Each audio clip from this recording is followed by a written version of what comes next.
Agora a gente vai voltar a falar sobre a detenção de Eduardo Talhaferro na Itália, em Roma, porque a justiça italiana negou o pedido de prisão feito pelo governo brasileiro e liberou o ex-assessor do TSE, Eduardo Talhaferro, que foi detido nessa quarta-feira para averiguações. Por isso, agora o nosso contato é com ele. Eduardo Talhaferro, seja muito bem-vindo. Bom dia, obrigado por atender ao nosso convite. Bom dia.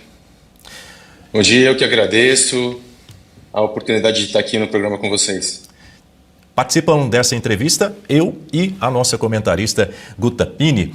Nesse momento você se encontra na sua casa, não é isso? Então a minha primeira pergunta para você é a seguinte: ficou clara a motivação da sua ida à polícia para prestar esclarecimentos? Sim, na verdade não houve detenção, não houve detenção. Eu simplesmente tive que ir, porque o procedimento aqui na Itália é diferente do Brasil. Eu tive que ir para ser oficiado, notificado só. Então eles me notificaram, eu assinei um documento dizendo que existe um pedido do Brasil de extradição e que por segurança nesse período, inclusive acredito que até a audiência, que é na segunda-feira, que eu não posso sair e me ausentar do município. Não foi imposto horário, não foi imposto proibição de celular, de internet, de nada. Somente de que eu não me ausente do município por uma questão de eu ter que comparecer em juízo. Mas não houve detenção. Foi só um procedimento normal para que eu fosse oficiado. A gente assina aqui dentro dos carabinieri. É diferente do Brasil, que vai um oficial de justiça na sua casa e te oficia. Obrigado por explicar essa diferença, viu? Mas ontem, pouco depois de passar por esse processo, você declarou o seguinte a um programa de TV: nem me matando, Moraes vai me parar. O que você quis dizer com isso? Que não tem fim, não tem fim. Eu posso perder a minha vida, eu posso cair numa prisão, ser assassinado, tudo vai continuar. Já está na mão de outras pessoas, já depositei isso nos Estados Unidos, já foi depositado no Parlamento Europeu, não tem fim. Vai até o fim. Ele tem que pagar pelas coisas que ele cometeu, pelos atos desumanos que ele cometeu. Guta Pini? Bom dia, obrigada pela entrevista. O que fica também para nós aqui no Brasil, eu sempre quis te fazer essa pergunta: tem alguma coisa aí do Alexandre de Moraes, mesmo alguma mensagem dele, tem algo com o nome dele? Porque tudo que você revelou, pelo menos do que eu tive acesso, do que eu vi, é sempre alguém falando o que ele disse, e isso tudo é indício, tudo isso é prova. Mas tem alguma coisa dele, com o nome dele? Sim, o juiz auxiliar que trabalhava no TSE printou e me mandou a conversa dele com o próprio juiz me pedindo as coisas. Tenho sim.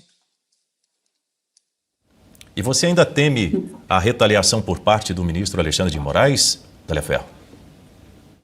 Não, eu não tenho qualquer tipo de medo dele. Pra mim, ele não passa de um covarde atrás de uma toga. Diga, Guta.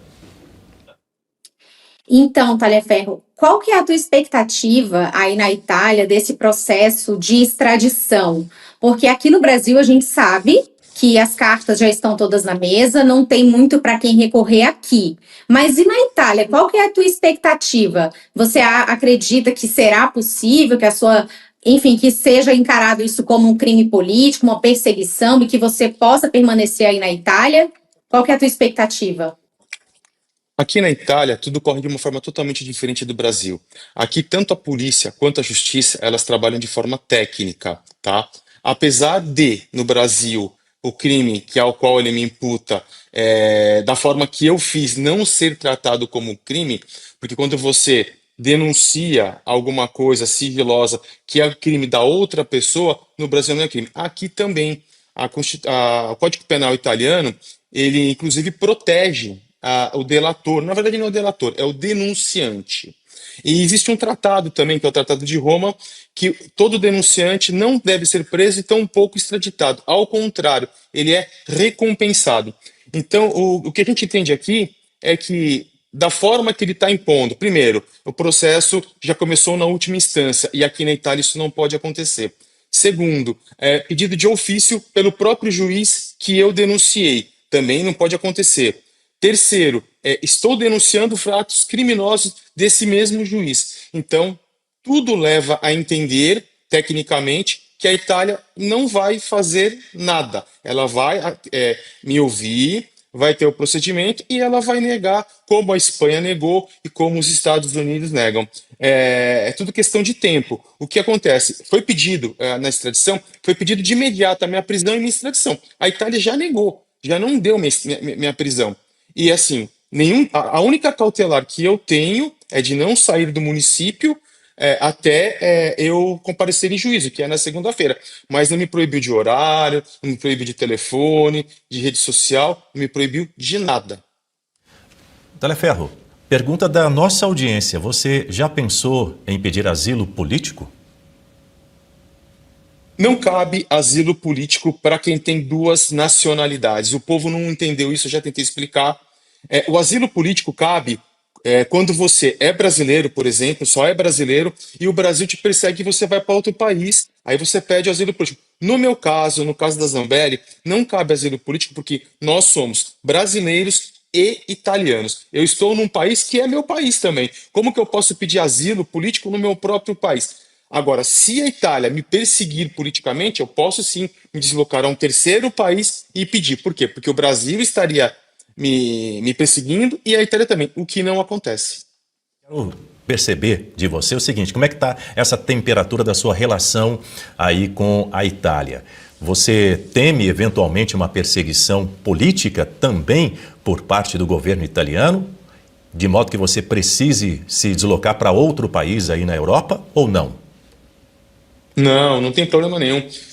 Lembrando que quando Carla Zambelli chegou à Itália, logo de imediato um deputado de esquerda aqui da Itália começou a fazer barulho, Bonelli, se eu não me engano, fazer barulho. E aqui sequer tem divulgação de imprensa, sequer tem qualquer tipo de comentário. Aqui a visão que as pessoas têm de mim é de um perseguido político. É totalmente diferente. E até o momento eu não percebi nada de anormal, nenhum tipo de risco. Somente o processual, a qual já é previsto, tem que responder mesmo.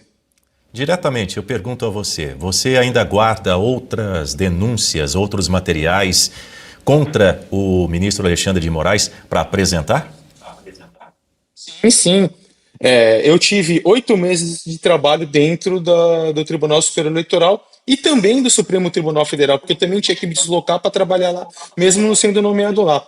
E eu tenho dentro do meu material, tanto de conversa como de documentos, eu tenho 8 meses. Imagina assim, eu conversava com 5, 6, 7, 8 pessoas sobre esse trabalho, de juízes, de pessoas que mandavam as coisas. Então eu tenho bastante coisa aqui guardada comigo. O que eu entreguei, o que eu já mostrei, o que eu entreguei para outros países foi completo. Mas o que eu mostrei para público, para a imprensa, não é muita coisa não. Óbvio que tem muita coisa que é repetida. Mas assim, é repetido o ato, mas o procedimento é um pouco diferente, porque o contexto é outro, mas tenho sim. Luiz Guerra também tem uma pergunta para você, Eduardo. Eu não sei se fala bom dia, boa tarde para você, né, Eduardo, mas agradeço sua participação aqui na Oeste com a gente, né? Ontem à noite, conversando com seu assessor, você teve um bate-papo bem extenso com um advogado. Resumidamente, você poderia dizer o que ele te orientou a fazer neste momento? Na verdade, ele não me orientou nada a fazer no momento. Ele só disse para mim, me tranquilizando, que a forma que a justiça agiu aqui é totalmente favorável a mim, para eu não me preocupar, porque não foi acatado nada, e o procedimento de cautelar é um procedimento comum aqui na Itália, independente de ser Alexandre de Moraes, independente de ser um ítalo brasileiro, para eu ficar despreocupado e que eu estou sendo visto com bons olhos na corte. Somente isso que a gente conversou. E óbvio que coisas que vão ser tratadas hoje e amanhã, porque a minha audiência agora é na segunda-feira. Guta Pini. Taliaferro, duas perguntas. O que será de fato tratado nessa audiência, mais especificamente?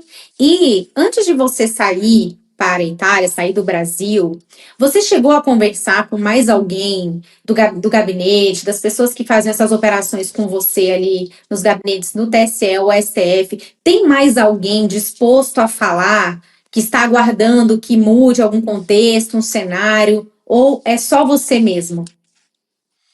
Eu acredito que ninguém vai falar nada por questão de medo, de segurança. Eu não tive nunca mais contato com ninguém de Brasília. Cortei o contato com todos e todos também cortaram o contato comigo. Mas assim, não há expectativa de alguém falar, a não ser eu. E com relação, desculpa, da audiência de segunda-feira, é porque a Itália ela recebeu somente um pedido. Ela não tem o processo aqui, ela não sabe o que está acontecendo. Existe aqui um pedido dizendo que eu vazei dados sigilosos, dados profissionais sigilosos, com o objetivo de desestabilizar a República. Só isso. O processo ele precisa ser todo traduzido para o italiano, apostilado, para que a corte aqui entenda o que está acontecendo. Então, essa audiência de segunda é para que eu, resumidamente, explique o que está acontecendo e me defenda. Mas assim, é uma coisa super simples, prévia, para que eles tenham noção do que está acontecendo. Mas só com o tempo que eles vão saber de fato o que acontece no Brasil.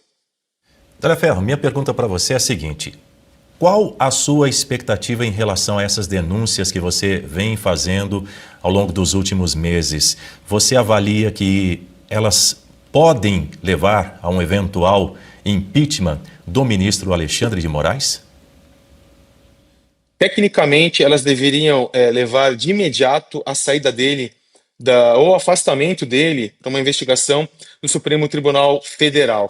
Só que a gente sabe que ele aparelhou muito bem o Estado, né? A gente tem o Hugo Mota, que foi colocado por eles, a gente tem o Alcolumbre, que foi colocado por eles, e a gente tem outros personagens que estão aí distribuídos em outros órgãos, como o André Rodrigues, que foi colocado pelo Lula, óbvio que também com o consentimento do Moraes, lá na diretoria da Polícia Federal, na direção. Então, a gente espera, eu espero que o Alcolumbre acorde para a vida e faça alguma coisa, porque o povo brasileiro quer, já tem voto suficiente para apontar o impeachment e ele não faz nada. É uma vergonha a atitude do Alcolumbre. Agora, com relação ao Brasil, a gente já sabe o que está acontecendo. Nós estamos o quê? Pressionando o exterior para que, infelizmente, o Brasil se torne um pouco isolado e venham sanções para que a República ou o próprio Alcolumbre acorde para o que está acontecendo. Será que eles vão querer prejudicar o povo brasileiro por conta do plano de governo deles? Guta? Talhaferro, você que trabalhou ali diretamente com o Alexandre de Moraes, conta para nós a tua percepção. O que a gente vê esse grande alinhamento aí entre o STF, o próprio TSE e o governo, porque um lado só que era objeto das ações do ministro, que era a direita, a perseguição era só contra a direita.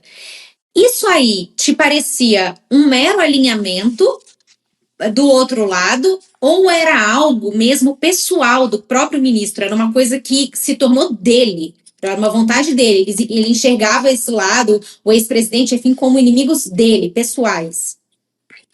Na verdade, eu entendo que ele uniu o útil ao agradável, né?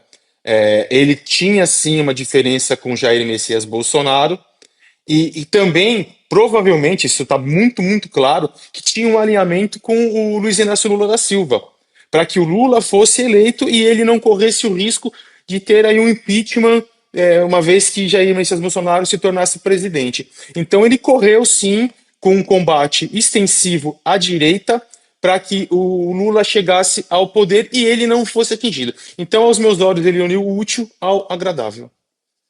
Nesse mesmo sentido, eu faço a seguinte pergunta a você, Talhaferro. Algum integrante do atual governo pode ser alvo das suas denúncias daqui para frente? Tem algum nome do atual governo que você eventualmente poderá trazer à baila dentro dessas suas denúncias?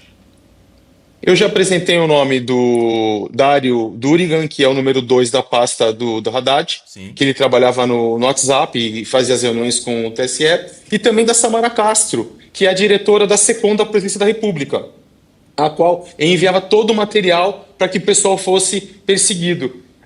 Existe senador que em momento oportuno eu irei trazer, porque ele vivia no gabinete, estava toda hora lá com o Moraes, e eu sei que ele mandava pedidos para o Moraes e para o juiz auxiliar. Mas em momento oportuno eu vou apresentar isso. Diga, Guta. É esse momento oportuno, Talhaferro. Você está esperando mais alguma coisa vir dos Estados Unidos? Você está esperando as eleições do ano que vem? O que é para você um momento oportuno? O momento oportuno é o seguinte: o Alexandre de Moraes, ele trabalha como num tabuleiro de xadrez. Ele vai jogando as peças para um lado, para o outro, ele vai matando o seu inimigo a conta-gotas. E eu aprendi isso com ele e faço da mesma forma. Não adianta eu trazer tudo à tona. Imagina que se lá no ano passado, ou se agora, em agosto, eu trouxesse todo o material, fizesse exposição e o Senado não fez nada, a Câmara não fez nada, a polícia não fez nada, a PGR não fez nada. Ou seja, o material estava jogado ao lixo e eu aqui com o risco de uma possível extradição. Então, eu trabalho, sim, da mesma forma que ele trabalha, com o material soltando aos poucos o que eu tenho. É como se fossem facadas que eu vou dando bem devagar para mostrar para ele e para o Brasil que ele fez errado, que ele é criminoso e que ele não deve estar lá. Entregar de uma única vez não é a estratégia correta diante do personagem a qual nós estamos combatendo. Talhaferro, você teve conhecimento de alguma questão financeira envolvida aí em toda essa atividade clandestina? Se havia algum interesse econômico, chantagens, pagamento de propina? Teve essa conversa ali dentro ou era uma questão realmente mais de perseguição política, com interesse exclusivamente político? Não tive qualquer tipo de informação sobre valores, se há algum acordo entre eles para poder fazer isso. Isso eu nunca tive, não posso mentir. Mas não pode se destacar a possibilidade do próprio escritório da esposa, que é do Alexandre de Moraes, ter recebido valores ou contratos para que isso ocorresse. Imagina, tantos advogados no país, excelentes advogados, com pós-graduação, com mestrado e até com doutorado, com vasta experiência jurídica, não tem o prestígio de contratos que tem ela, que unicamente é formada pela Universidade Paulista, a Unip, e não tem mais nada, não tem sequer uma pós-graduação. A gente não pode descartar uma possível investigação nesses valores que a Viviane Barros recebe. Mas assim, eu falar que eu sei, que eu vi, eu presenciei, não, eu não posso acusar, não posso falar sobre isso, porque eu não tenho. Você, que tem participado de inúmeras audiências na Câmara, considera que a CPMI da Vaza Toga, em algum momento, ela vai ser instalada?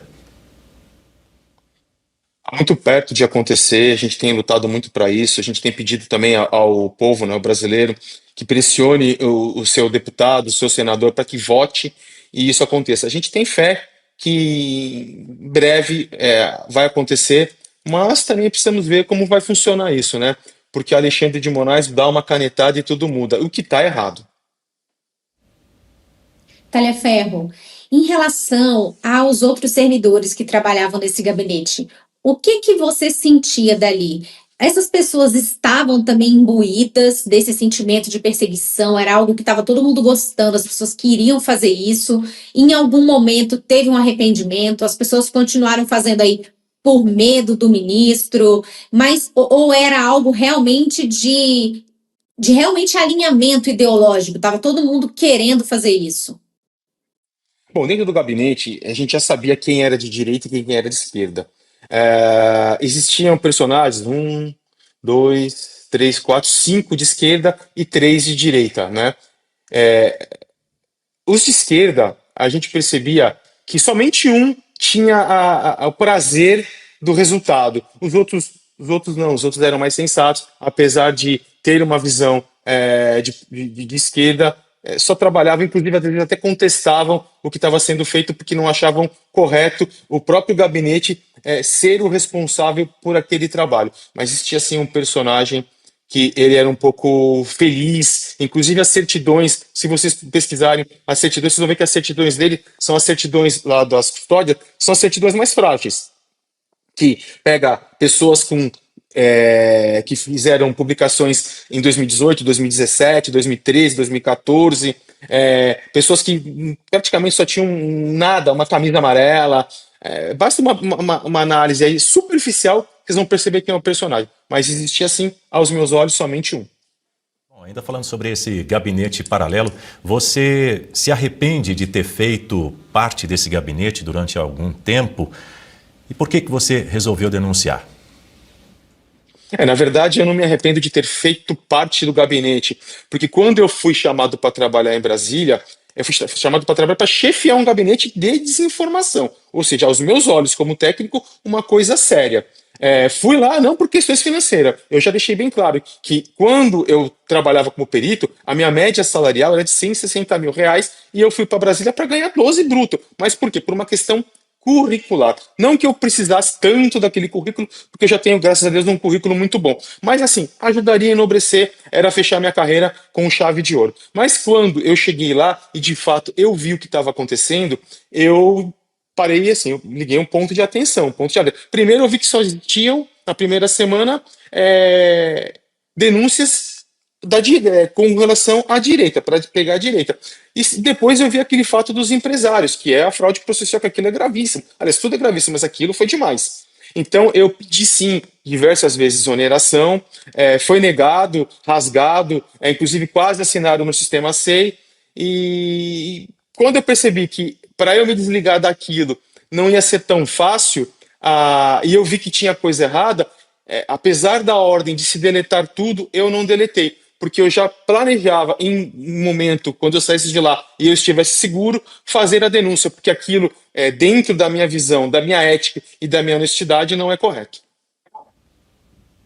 Talhaferro, a gente percebe um completo silêncio da mídia tradicional em relação ao que está acontecendo. Você tentou por várias vezes bater a porta de veículos de imprensa. Como que é essa conversa? O que que você nota deles? O que que você acha que segura os veículos a darem a repercussão que esse caso merece?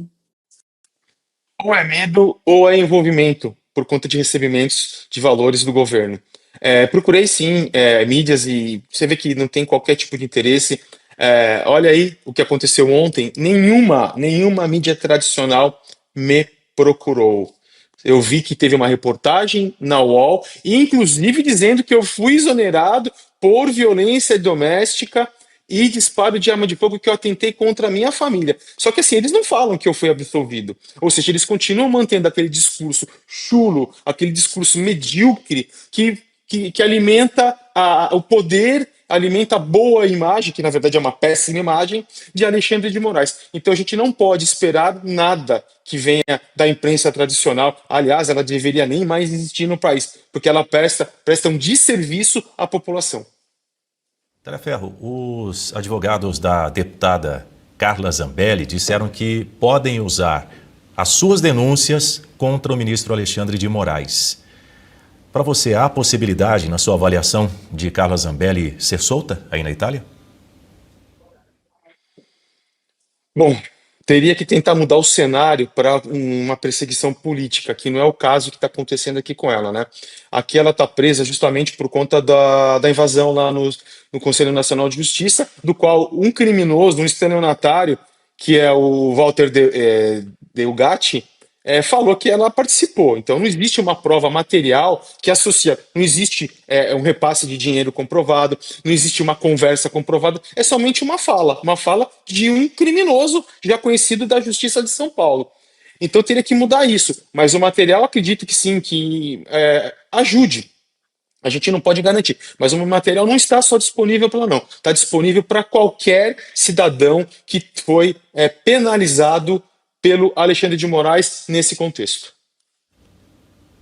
Talhaferro, e ali na atuação do ministro Alexandre de Moraes, quando ele solicitava relatórios, exclusão de conteúdos, de perfis, enfim, toda a atuação dele, vocês notavam algum constrangimento da parte dele para pedir essas coisas, sabendo que isso não tinha respaldo ali na lei e na Constituição, ou não? Ele pedia de forma assim muito tranquila, como se ele estivesse realmente cumprindo o dever. Como que era ali psicologicamente a postura do ministro?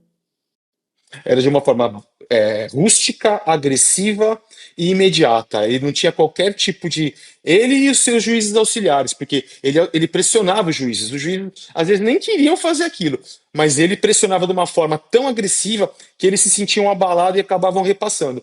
Mas ele não tem qualquer sentimento, ele não tem qualquer arrependimento. Ele acha que na concepção dele, independente de Constituição ou de lei brasileira, ele está fazendo certo porque na cabeça dele aquilo é o certo. É uma questão de útil ou agradável, volto a reforçar, que é uma vingança e um poder grande que está nas mãos dele. É um prazer de um assassino, não assassino não, é o prazer de um psicopata. Essa é a resposta correta.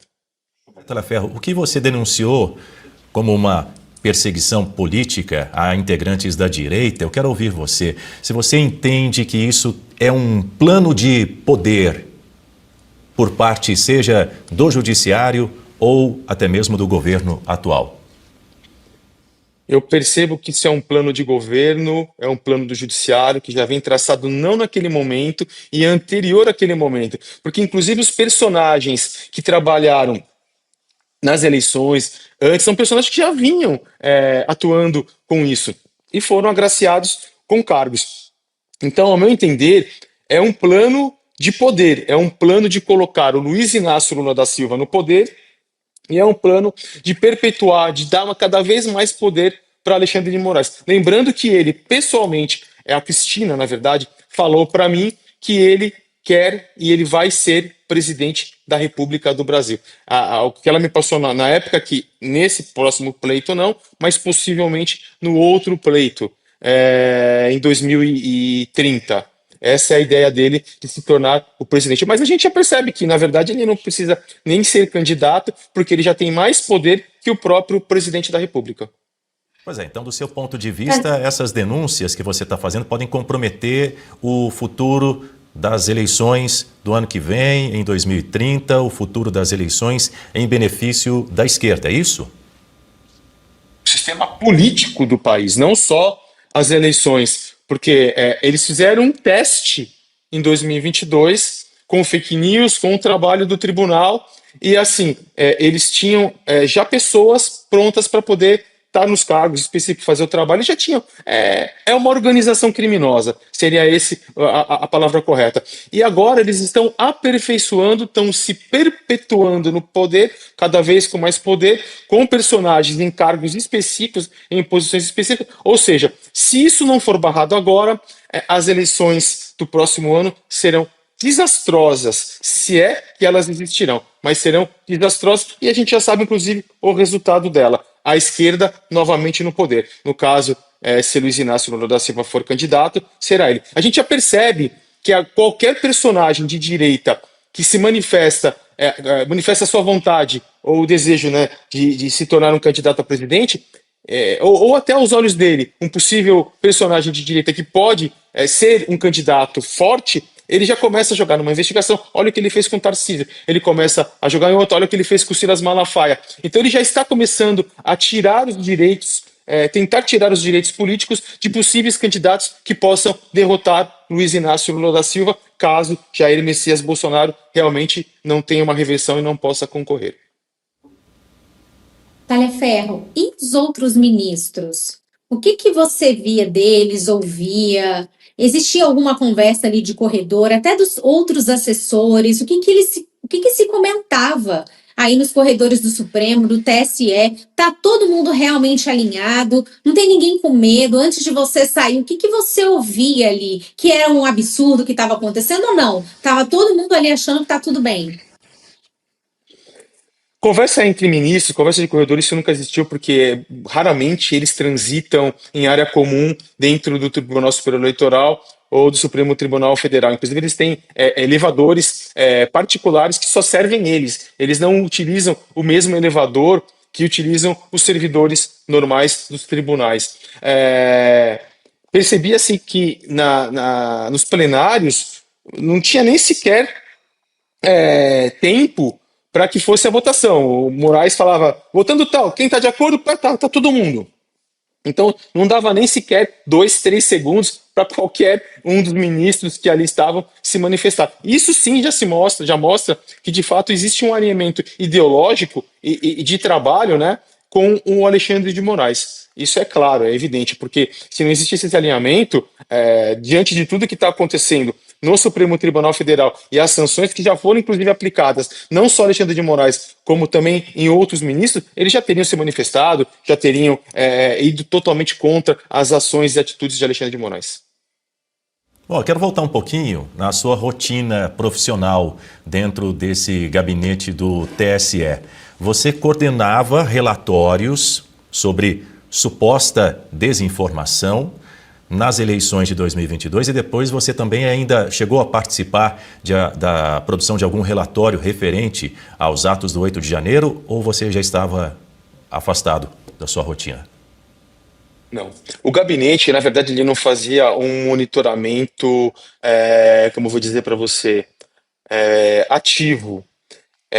O que acontecia assim, recebia do Alexandre de Moraes, através dos seus juízes auxiliares, e de demais servidores do próprio Tribunal Superior Eleitoral e Supremo Tribunal Federal, mensagens ao quais eles pediam para que a gente verificasse se de fato elas eram reais, em quais perfis elas estavam, para a gente pegar esses perfis, jogar no relatório com os seus URLs e somente encaminhar. Não era a assessoria que pedia o banimento de qualquer personagem, derrubada de perfil, exclusão da publicação. Era o magistrado. Lá somente fazia a validação se aquela mensagem de fato existia e onde existia para colocar no relatório e eles sim tomarem as devidas atitudes necessárias, né? Agora, só me repete a última pergunta que eu me perdi. Eu tenho um complemento para essa pergunta de como era a sua rotina lá. Recentemente, em algumas entrevistas, você já mencionou um dito poder de polícia que seria exercido pela assessoria dentro desse gabinete, um mutirão de perseguição à direita, foram as suas palavras. Eu queria que você, além de ter mencionado, inclusive foi razão da sua participação em uma oitiva na Câmara a respeito do caso da deputada Carla Zambelli, se você tem ainda outros exemplos concretos de como é que isso se manifestava, de julgamentos prévios baseados, por exemplo, em ideologia, em vez de critérios jurídicos. Tem algum caso que você ainda não mencionou, que você pode mencionar para a gente agora? Na verdade, o poder de polícia ele usou como justificativa para as análises feitas pela assessoria e até mesmo para um possível ofício a um órgão, a uma Polícia Federal pedindo imagens de câmeras ou atuação junto com um Senado, no caso de 8 de janeiro. Então ele usou isso como justificativa de que a assessoria podia sim fazer aquele trabalho. Por quê? Porque ele passa pro povo, para a população, que existia um monitoramento, que não existia uma perseguição, que existiam denúncias que chegavam na assessoria e a assessoria, como uma polícia, fazia a investigação, o que é mentiroso, o que é uma mentira. Na verdade, existia já uma decisão na cabeça dele, ele só encaminhava o objeto a qual ele queria utilizar para a decisão que ele ia fundamentar, para que a assessoria especial de enfrentamento à desinformação materializasse aquilo em forma de um relatório e retornasse ele para que ele tomasse a decisão. Em termos de exemplos, tem Roberto Jefferson, o pedido de prisão dele, de busca e apreensão em prisão, foi feito inclusive numa sexta-feira para que acontecesse na segunda, e numa segunda não aconteceu. Aconteceu quase 30 dias depois de muita pressão para que fizesse o relatório e os juízes já preparassem a decisão, ele não colocou isso em prática. Por quê? Porque politicamente ele esperou o momento certo para ele. A sua pergunta com relação ao 8 de janeiro, sim, eu ainda estava no gabinete e através da decisão, aquela mesma decisão que afastou o governador do Distrito Federal, ele colocou o encaminhamento para o Tribunal Superior Eleitoral aos meus cuidados, com o meu nome, para que o meu gabinete fizesse todas as pesquisas das pessoas que atuaram no 8 de janeiro. Então nós sim produzimos relatórios que eram, na verdade, certidões positivas e certidões negativas, dentro dos parâmetros estabelecidos pela Cristina, pelo gabinete do STF, para que a pessoa fosse mantida ou não mantida dentro da cadeia, dentro da audiência de custódia. Talhaferro, você chegou a comentar alguma vez, se eu não estou enganada, que outros ministros também se valiam dos serviços dessa assessoria de combate à desinformação. Você pode relatar para nós que tipo de serviços eles pediam para vocês? Quais eram essas solicitações? Se eram mais ou menos aí na mesma esteira do Moraes? E qual que era a postura desses ministros durante essas solicitações? E se você puder trazer nomes também. Eles pediam como se fosse uma assessoria. Imagina assim, eles tinham lá dentro do gabinete deles processos de fake news que já estavam correndo e todos, incrivelmente, eram em combate à direita. E eles pediam, olha, isso aqui se enquadra, como que pode ser feito, o que que vocês entendem disso. Então era uma consultoria mesmo que era feito para a gente. Inclusive o juiz na época, o ministro corregedor, ele pediu isso, deixa eu pegar o nome de uma ministra aqui, porque eu também não lembro, tá? Ele pediu isso e algumas vezes, das quais o próprio Frederico Alvim, que é uma pessoa e que tem uma grande bagagem, um grande conhecimento do direito eleitoral, acabava ajudando ele, e a outra ministra que nunca falei para ninguém, deixa eu pegar aqui, ministra Maria Cláudia Bucarelli, também chegou a pedir para a gente alguns apoios para analisar o material, né? O processo, olha, o processo é assim, o processo é assado. O que que vocês entendem disso? É possível dar uma decisão em cima disso, que isso aqui tem fundamento? Era isso que era pedido para a gente. Nossa, muito estranho, assim, ministros perguntarem se tem fundamento para decidir de um jeito ou de outro, quando um fundamento realmente é uma análise que tem que ser feita com base na lei, por um juiz, e não pedindo realmente apoio para uma assessoria. Realmente a gente fica espantado. Ah, pode falar, Talefer. O que acontece é a falta de conhecimento técnico, computacional, informático, eles não têm esse conhecimento. E isso, se você olhar, não existe nos nossos códigos, tanto penal quanto civil. Não tem crimes, tirando crimes de invasão, esse tipo de coisa, não tem nada que fala de fake news. Então eles tinham sim a dúvida técnica com relação ao procedimento. Isso aqui tem peso para a gente fundamentar o pedido ou uma decisão, é o desconhecimento mesmo da matéria que eles tinham. Eles até conheciam o direito, mas a matéria técnica, zero. Diga, Guta. Mas, enfim, fake news a gente sabe que não é crime, enfim. Então, assim, não tem o que procurar, não tem justificativa para nada do que realmente aconteceu. Derrubar perfis, o que você pode até remover algum conteúdo, agora derrubar perfis, inclusive excluir uma rede por completo no Brasil, como foi feito com o X, é realmente algo injustificável. Agora, tem outra pergunta para você, Taleferro. Alguém te procurou em algum momento para fazer algum acordo? Você foi de alguma forma assediado por alguém para tentar deixar isso quieto? Isso aconteceu? Não, ninguém me procurou. Adoraria que me procurasse, porque eles sabem que se eles me procurarem, eu vou mostrar o contato. Eles sabem que comigo o acordo é zero. Eu sou uma pessoa honesta. Eu não tenho acordo com o criminoso. Numa audiência recente na Câmara, se afirmou que o ministro Alexandre de Moraes ele tinha esses alvos pré-definidos e já falou agora há pouco sobre isso novamente. Mas eu queria que você, se possível, reafirmasse se você vai apresentar outros alvos pré-definidos, tanto pelo ministro do Supremo Alexandre de Moraes, quanto por parte de outros ministros.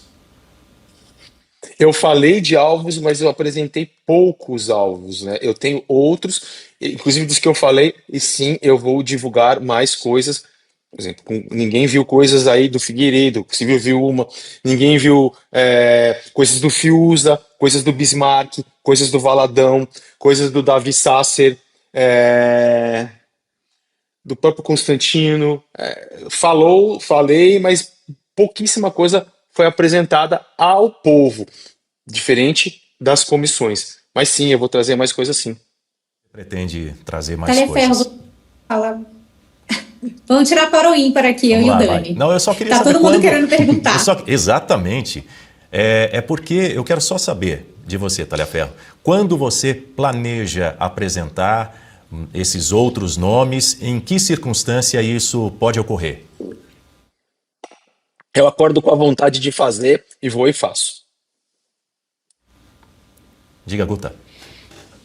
Taleferro, você chegou a comentar aqui que o Hugo Mota e o Davi Alcolumbre foram candidatos aí do Moraes, que tem o dedo dele nisso aí.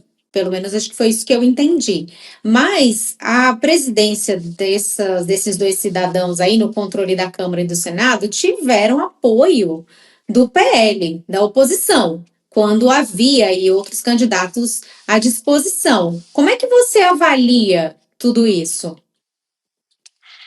Difícil, a gente não sabe o que passa na cabeça de político naquele momento. Eu não sei se eles enxergaram que ambos poderiam ser um pouco imparcial, seriam pessoas transparentes e se surpreenderam depois que tomaram posse, porque é esquisito, né? Eles apoiarem alguém que está prejudicando o próprio objetivo do partido. É muito esquisito. Mas a gente sabe que isso teve o apoio do Luiz Inácio Lula da Silva, o apoio do Alexandre de Moraes, e a gente já percebe, vocês veem que eles sempre estão juntos, sempre estão conversando, um consulta ao outro. Então existe ali não só um vínculo institucional, mas um vínculo maior que esse. Talhaferro, você acha que não tem esperança antes das novas eleições para um novo Senado, para que exista aí algum impeachment do ministro Alexandre de Moraes? Ou você acredita que, com base em tudo que você revelou, que vai trazer ainda, como você disse, no momento oportuno, talvez seja impossível que algo não seja feito, ou realmente a gente vai ter que esperar pela renovação do Senado?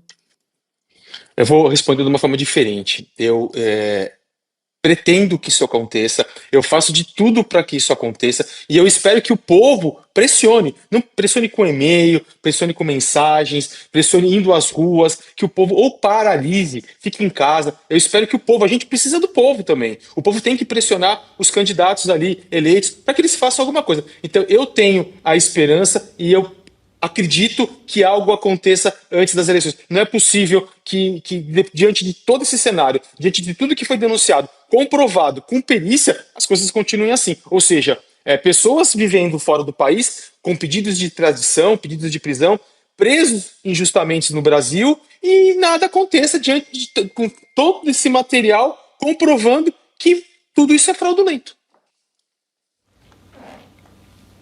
Tem mais uma pergunta, Guta? Bom, eu queria te perguntar, tem tantas perguntas, Talhaferro, sobre a postura do ministro Alexandre de Moraes depois aí da aplicação da Lei Magnitsky. A gente não vê nenhum recuo da parte dele. Isso te surpreendeu de alguma forma? Porque ele continua dobrando a aposta. Ou pelo que você conhecia dele, da sua convivência, você acredita que isso era já o esperado? O que está acontecendo? Por que ele não recua? Eu falei com muita gente, tanto eu falei acho que com a imprensa também, mas falei com muitos amigos que me perguntavam que eu já sabia que isso ia acontecer. Psicopata não tem sentimento, psicopata não tem expectativa de prejuízo. Psicopata, ele acha que ele é tudo, que ele é o máximo. E não é diferente com ele, porque ele é um psicopata. Então, uma pessoa, vocês viram, compraram aí um imóvel de 12 milhões. A empresa Alex tem um capital social de 5 milhões. Lembrando que no Brasil existe o hábito de se declarar como capital social muito menos do que se tem de verdade. Você vê, abriram uma empresa agora com capital de 100 mil. Se eles estão podendo investir isso, imagina quanto eles não têm de dinheiro. Então, dinheiro para ele não vai ser o problema. Não vai ser o problema. Não é um cartão de crédito que vai abalar ele, não é uma ida aos Estados Unidos que vai abalar ele. São outras coisas. Talvez o que abalaria ele é todos os países se fecharem, tirarem o seu visto, não deixarem ele entrar, entendeu? Mas é um trabalho demorado e a gente nem sabe se isso vai se concretizar. Agora, esperar que a Lei Magnitsky afete ele, eu já sabia que não ia afetar em nada. Nós conversamos com Eduardo Talhaferro, ex-assessor do gabinete do ministro Alexandre de Moraes no Tribunal Superior Eleitoral. Talhaferro, muito obrigado pela sua participação. Bom dia para você e até uma próxima oportunidade. Eu que agradeço e precisando de mim, estou aqui sempre à disposição. Um ótimo dia para vocês.